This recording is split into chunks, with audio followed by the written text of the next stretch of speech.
We now move into our first plenary session of the day on investment playbook, what investors look for in sports startup.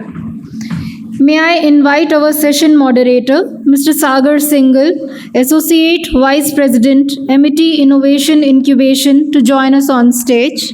May I also invite our distinguished panelists to join us on stage, Dr. Vibhuti Agarwal, Founding Partner, Real Time Angel Fund, Mr. Chintan Vyas, Principal Officer, IPV International Ventures, Mr. Rohit Kanwar, Investment Associate, Lead Invest, Mr. Kanishk Pratap Singh, Lead Investment Analyst, SucSeed Ventures. May I now request Mr. Sagar Singhal to kindly take the session forward.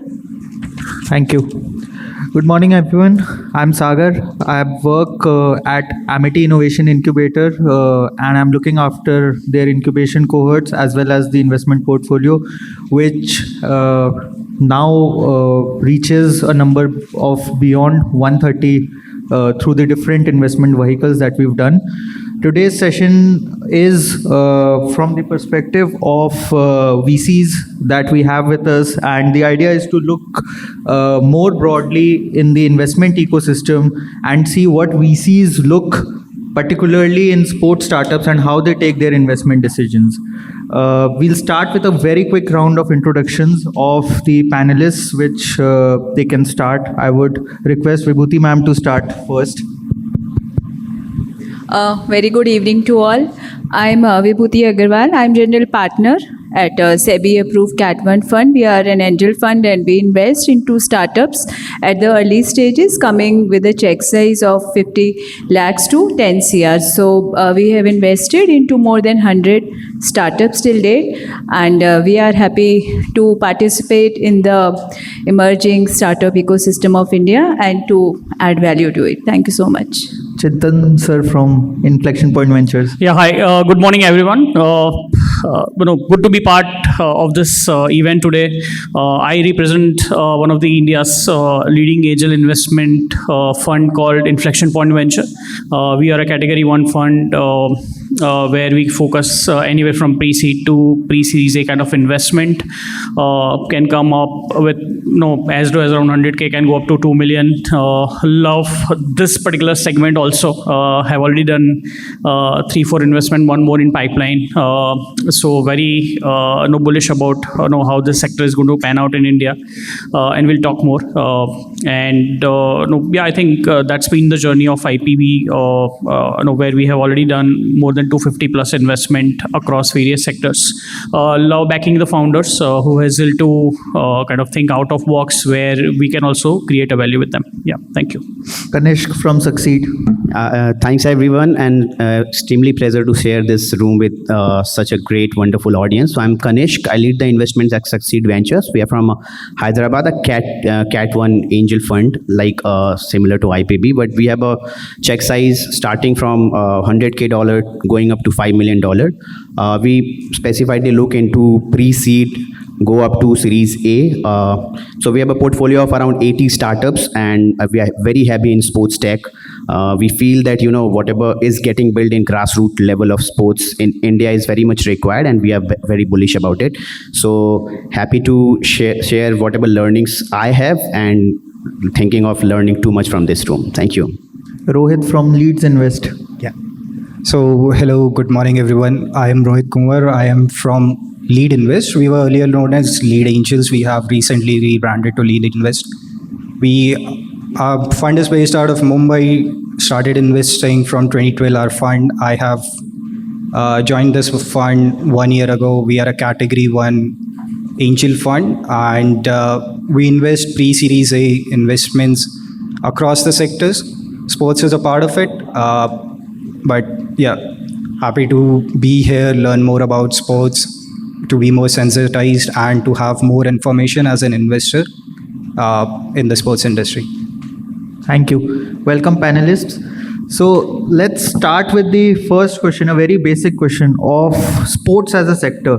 What interests VCs, and particularly what interests, you've seen a lot of startups in this sector now, what interests you in this whole sector to take that first plunge of even evaluating a startup and even speaking with the founder and moving to that, starting that first line of conversation. So, ma'am, would you want to start? So, the first thing that we look at any startup is the scalability and the reach.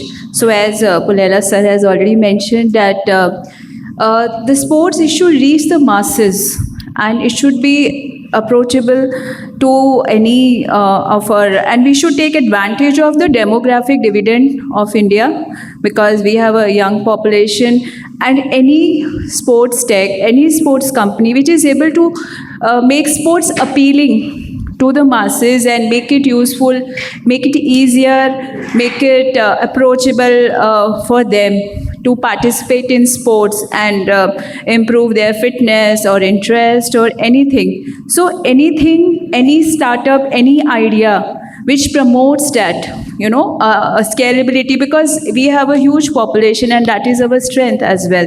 So anything which can approach our population, which can tap into our growing population and make sports accessible to all, I would say that sports startup is of a lot of interest to us. Chintan, sir? Yeah, I think just to add to what Vibhuti said, right, and this is again what Gopichand sir have already covered.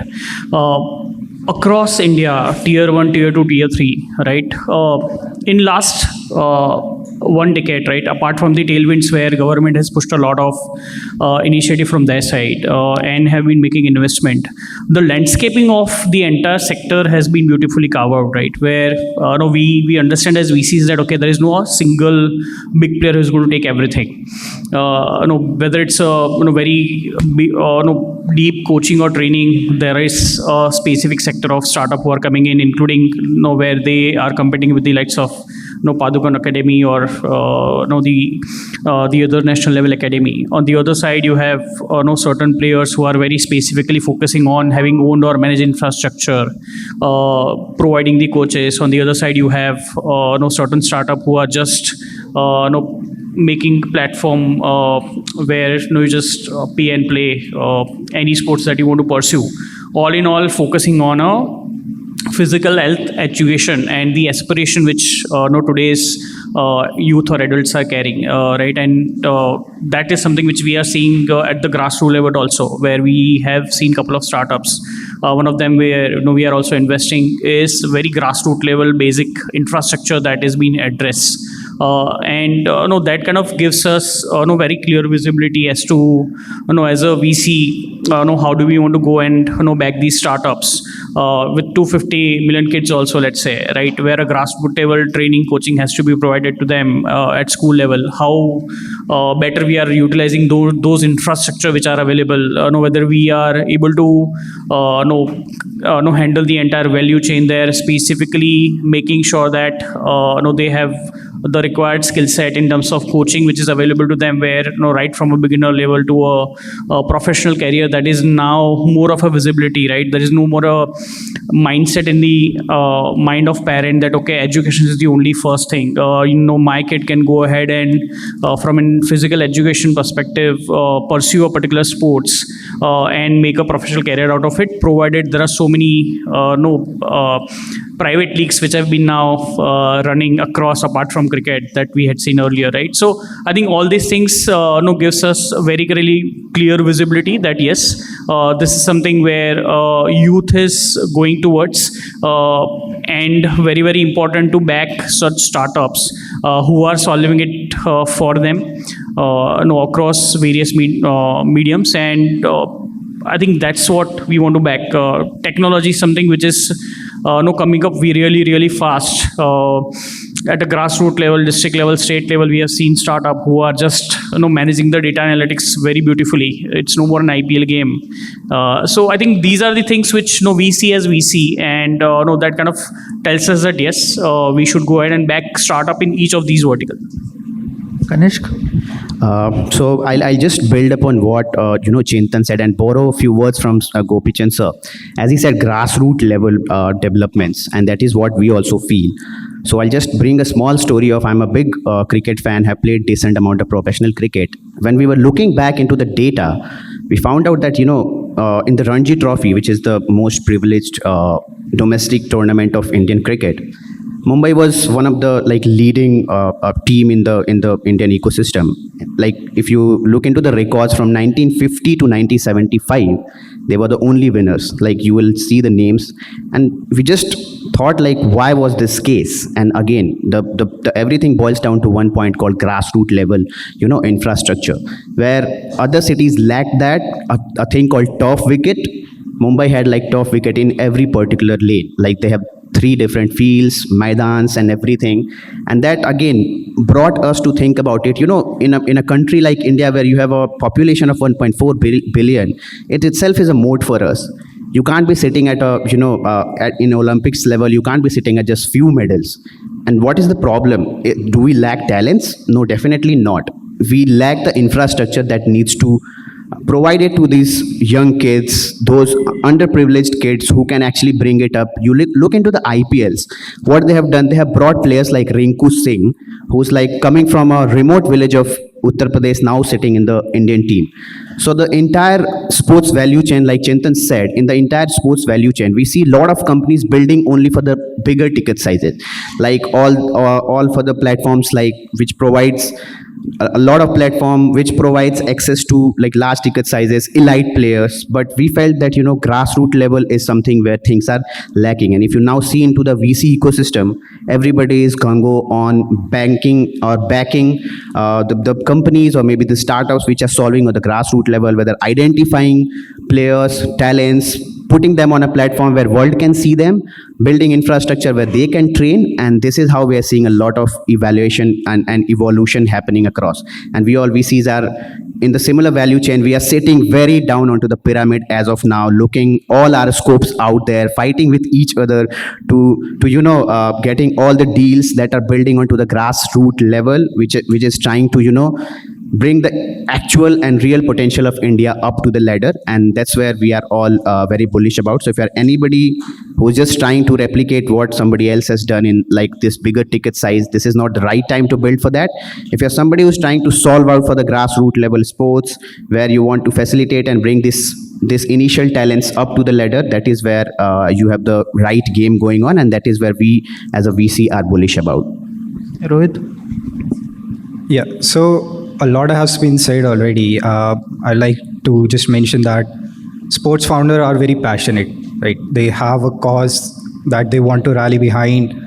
And so what we look for in a founder is 3 metrics. I'll keep it very crisp. It's first is customer, second is the founder, and third is the scale and technology. So the first thing we look for in a company is, are you able to identify who your customer is? A lot of this sports startup that is not building in a D2C space or a B2B2C space, their customer and their consumers are very different. And that is where sometimes founders build for consumers without looking at the customers, and sometimes they build for the customers without looking at the consumer.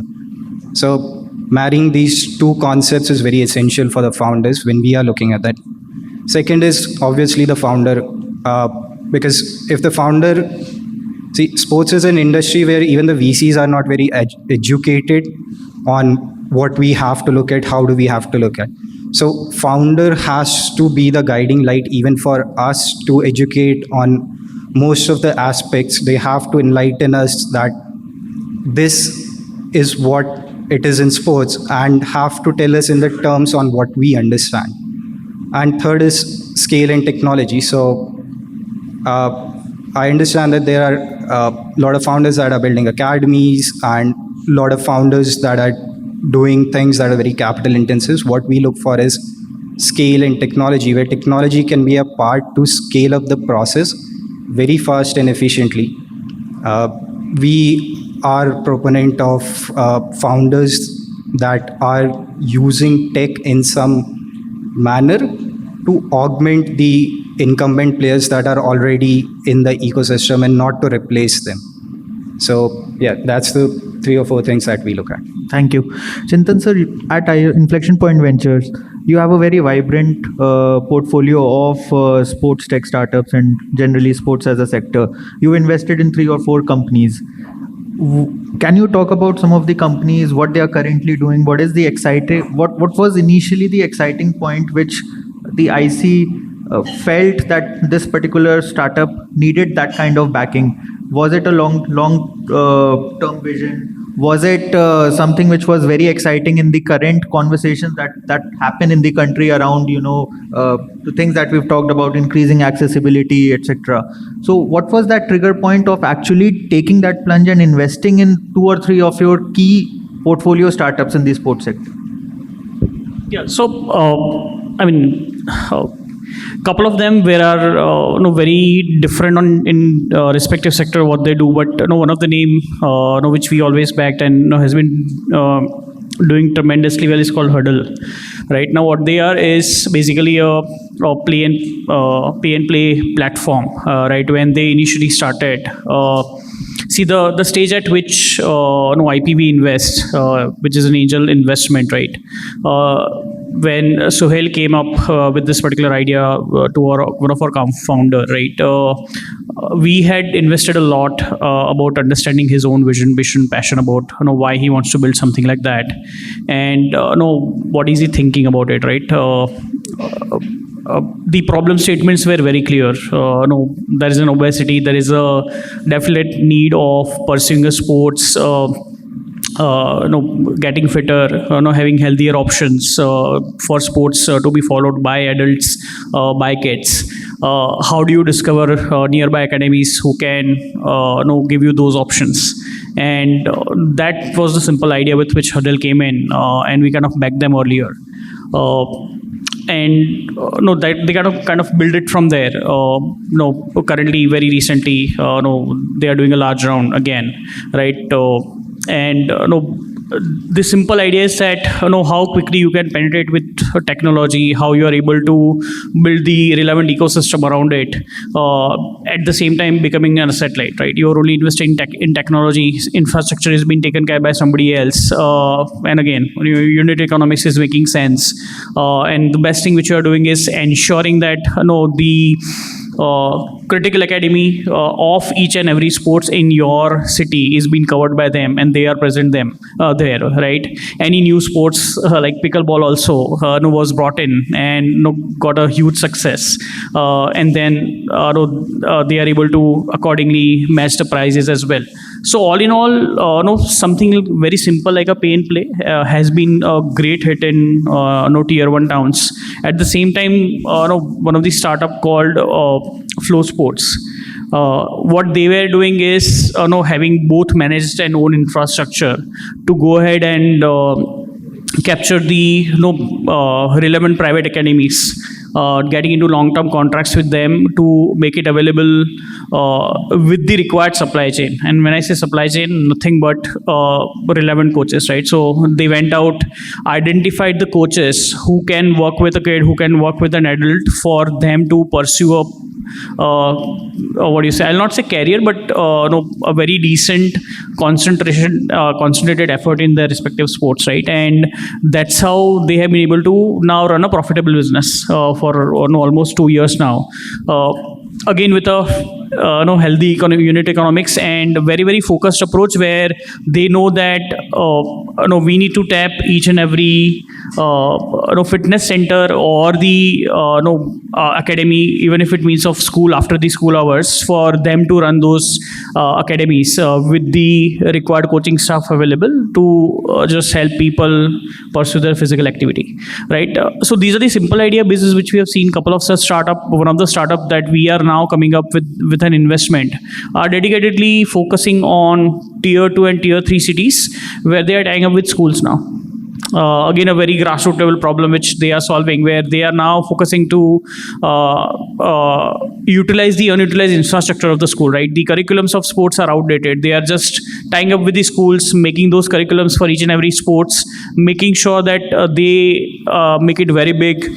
Any of their coaches you talk, they are either a state or a national level player who has an aspiration to pursue their professional coaching courses, and that's how these guys are helping them to build their career apart from their office hours also, right? They run it 4 to around 8, 9 o'clock in the evening, where not only school but the outer school kids are also allowed to come and participate, right? And for a parent, nothing like it. If when Gopichand were talking about it, right, and more than an investor, I was more keen to look at it from a parent's eyes as well, right? I have an 8-year-old daughter, and I understand that many sports I would have put her into before I finally drilled down to a particular sport where she thinks that no, she wants to go and enjoy that sports, right? So those are the things which kind of connects to each one of us when we lead our deals in our respective funds, and that's how we connect and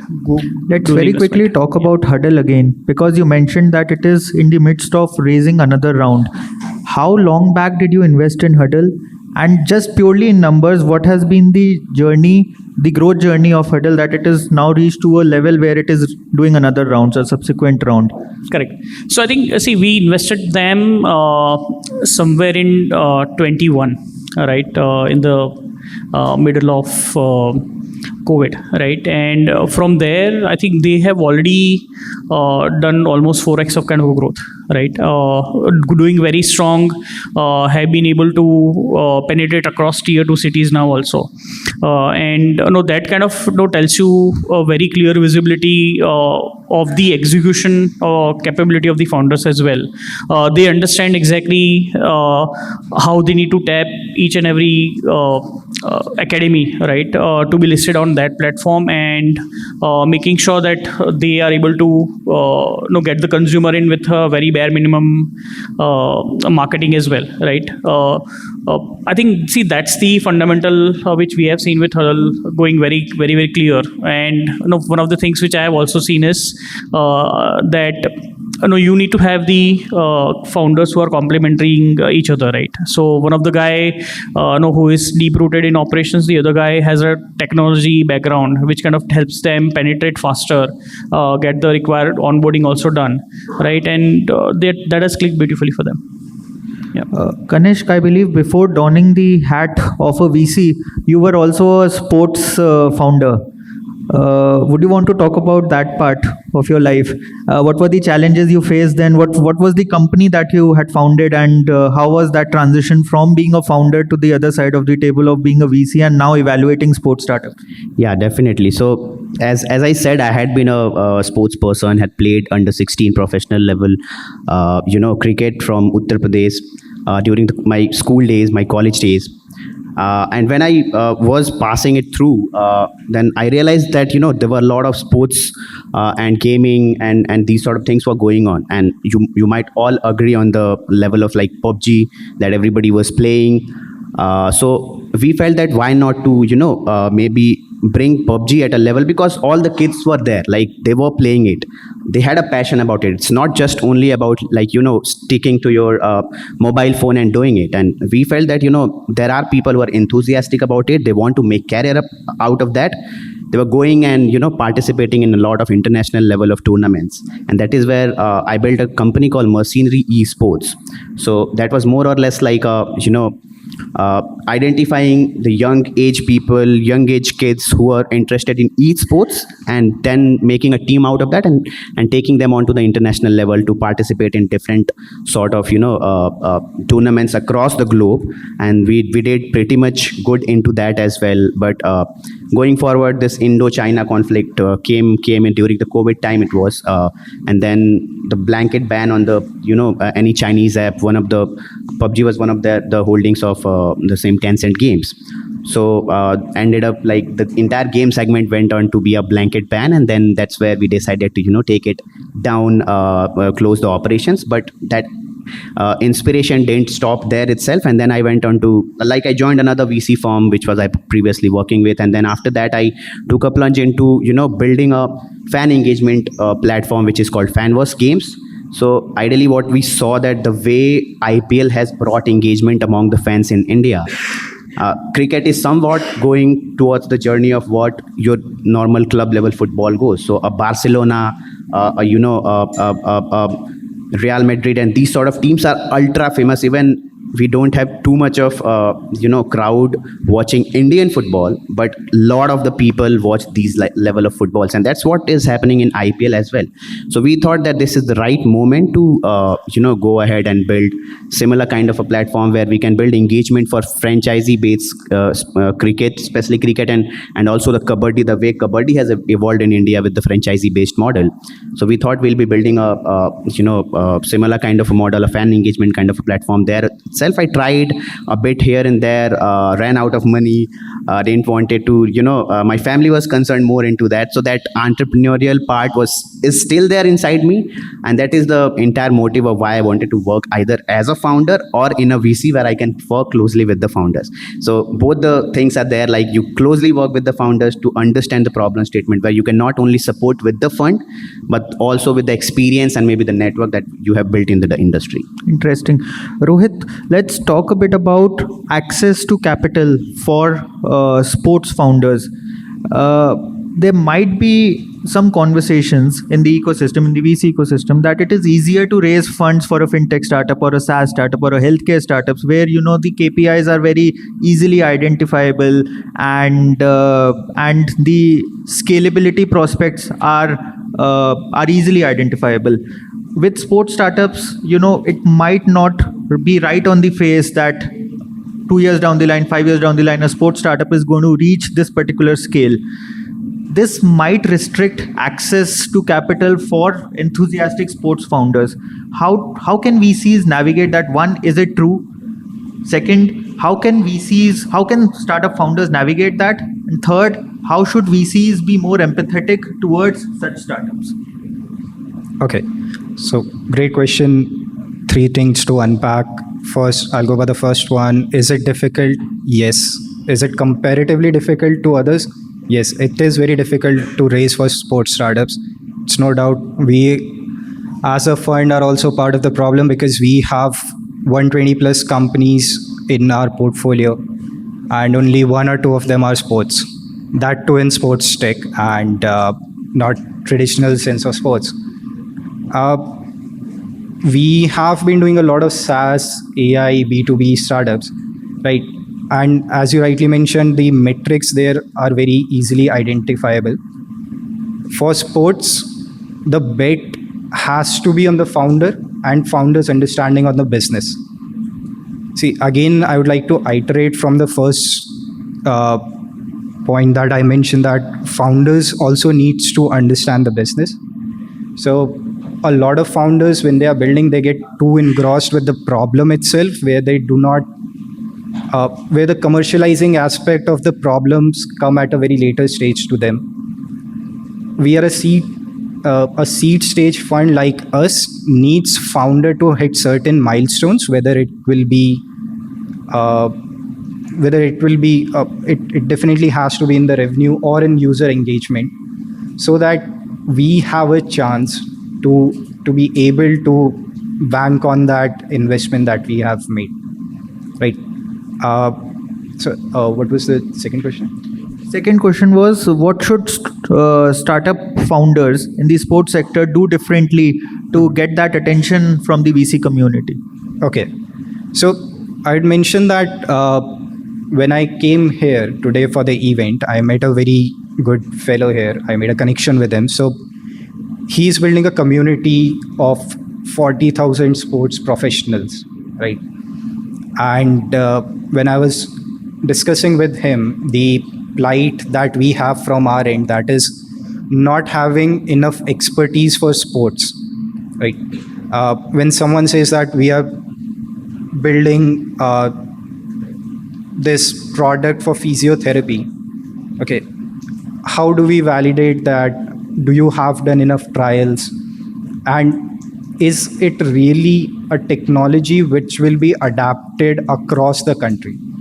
So that fellow, when I was conversing with him, he told me that, okay, we have a community where sports entrepreneurs could come. They can ask the community for trials. They can ask the community for feedback. And they also have VCs there, investors there, who can give direct answers and not let the people run around, founders run around chasing for investment. So, and he educated me about the fallacies in our thinking when we evaluate sports startups. So I think these kind of communities from sports enthusiasts and sports founders needs to be there, where VCs are included and are not seen just as someone who will cut you a check, but rather as a person who would A, give you investment, B, can give you contacts for doing your trials, so that you can understand your product better and we can trace your journey. Vibhuti, ma'am? So I would like to add a few lines to what he has just mentioned. So from audience, I would like to understand, what do you think is the biggest competitor for sports, playing sports in India? Any answers? Any? So who you think is the biggest competitor of physical sports? I would say it is social media, OTT, any kind of engaging platform like Instagram and Facebook. Why? Because they give you instant dopamine rush. So that instant gratification feeling of satisfaction, which is given by Insta and other social media, that is the biggest competitor of physical sports, and that's why you see every child being engaged so much in social media instead of the physical sports. And that is why we need to have more startups which can engage the audience in the same way. They may not provide the dopamine rush which is given by social media platforms. Also, we have to remember these OTT platforms and Insta, in addition to being the competition, they can be a facilitator also. They can be the biggest facilitator of sports. Through them, we can promote sports, we can increase the viewership of the sports, and we can make them more commercially viable. So if a startup founder is able to find that gap and able to bridge that gap and reach to the millions in India and increase the engagement, as Kanishk has rightly mentioned, that through clubbing, we have made so many sports popular, and even now the football all over world has more viewership than cricket because of this clubbing. Then the clubbing has come up. So anything which can increase the engagement of the population, I think that startup is definitely a scalable startup. Thank you, ma'am. We have the clock running, so we have to wind up this session. But very quickly, closing comments, 6-7 words on your advice to startup founders who are working in this sports sector. So I think I'm not big enough to give advice, but I would rather say that whatever you are building, go all in out.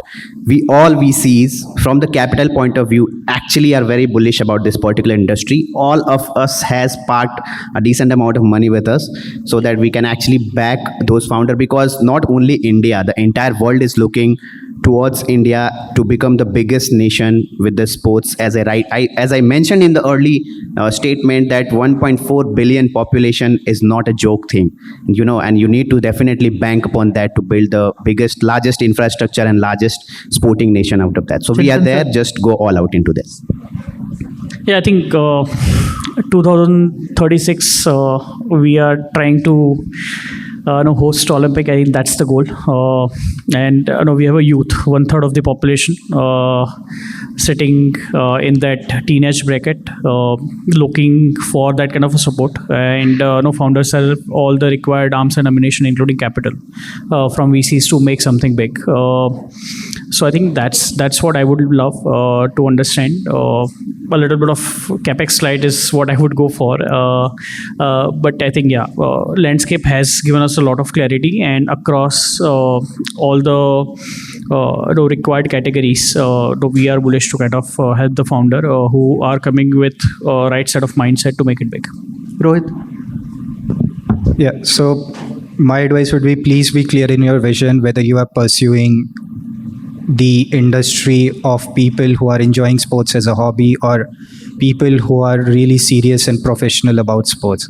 If you are clear in your vision, you would be able to target them much easier. You'll be able to understand their problems and be able to provide them solutions in a fairly easier manner. Vibhuti ma'am, finally. Yeah, so my advice to all the startup founders is that understand markets, understand how media works, and if you create something scalable, valuable, investment would never be a problem for you. Investors will come after you with the check ready in their hand. So just build something valuable for the population. Thank you. Thank you. Thank you so much, panelists, for your insights in this domain. And I hope for the audience it was an engaging session. The panelists will be available outside in case you want to have a one-on-one conversations with them. Thank you so much.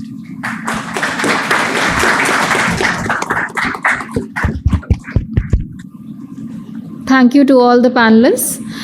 May I now request Mr. Sagar Singhal to felicitate our esteemed panelists and present our token of appreciation to Dr. Vibhuti Agarwal, founding partner, Real Time Angel Fund.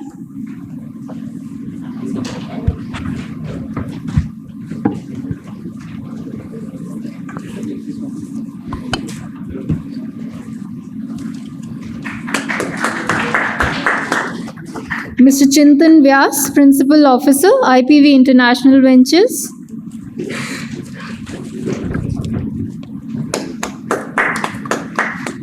Mr. Rohit Kanwar, Investment Associate, Lead Invest. Mr. Kanishk Pratap Singh, Lead Investment Analyst, SucSeed Ventures. May I now request our jury members, Dr. Himanshu Agarwal, Assistant Manager, AIC IIT Delhi, and Mr. Vishal Matkari, Tech Lead, AIC IIT Delhi, to join us on the stage and request Mr. Sagar Singhal to present our token of appreciation.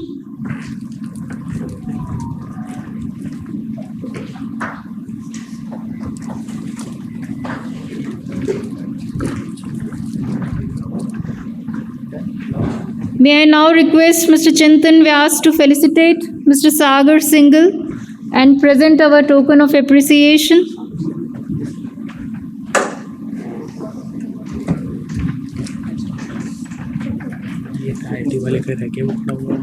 कौन क्या नाम है?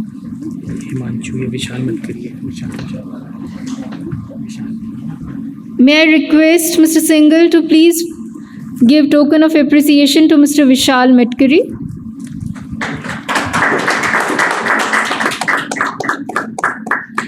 We now move to the first round of the startup pitches.